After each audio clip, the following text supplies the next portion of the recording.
এলাকাবাসী ভাই ও বোনেরা আমার, এই যে গরমের তাপমাত্রা পড়ছে, আমার যদি একবার ভোট দিয়ে আপনারা চেয়ারম্যান বানাই, তাহলে আপনাদের গরমের কোনো টেনশন থাকতো না। দরকার বলে আমি গরমের তাপমাত্রা আরো বাড়াই দেব। হ্যাঁ, সূর্য আপনার মাথার উঠে, সূর্য আপনার মাথার উঠে বয়ে দেন, যাতে আপনার বাড়ি ঘরে না থাকতে পারুন, রাস্তাঘাটে খালি করুন।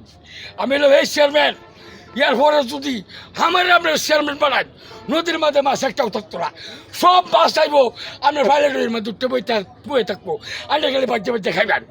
এরপর আমার চেয়ারম্যান বানালে যদি একটা বুট দেন, তাহলে দেখবেন রাস্তাঘাট জানি সমান আছে, সব কাটিয়া এবার রাস্তাঘাট খাল করে ভাব, যাতে আপনার লোকে তো চলাফেরা করে লাগে। এরপরে যে ব্রিজের দাম বাজে, ব্রহ্মপুত্র নদীর উপর যে দামটা বাজে, যেমন দাম বাঁচবো আপনি কোনো চিন্তা করবেন না। আমি দরকার বলে কলা গাছ থেকে কাটিয়া নিজে পুরো বানাই দেবেন, মানে নদী বার হয়ে যাবেন, তল দেয় ব্রিজের তল দেয়। আমার মতো চেয়ারম্যান আমার মতো চেয়ারম্যান আপনি ফাইতে নিয়া, হ্যাঁ বলেন আপনারা আমার লোক আসুন নাকি? আবার বলেন আসেন নাকি? আমি কি চেয়ারম্যান খালি একবার বুটটা দিতে হচ্ছে, সব সমান করে নেয়।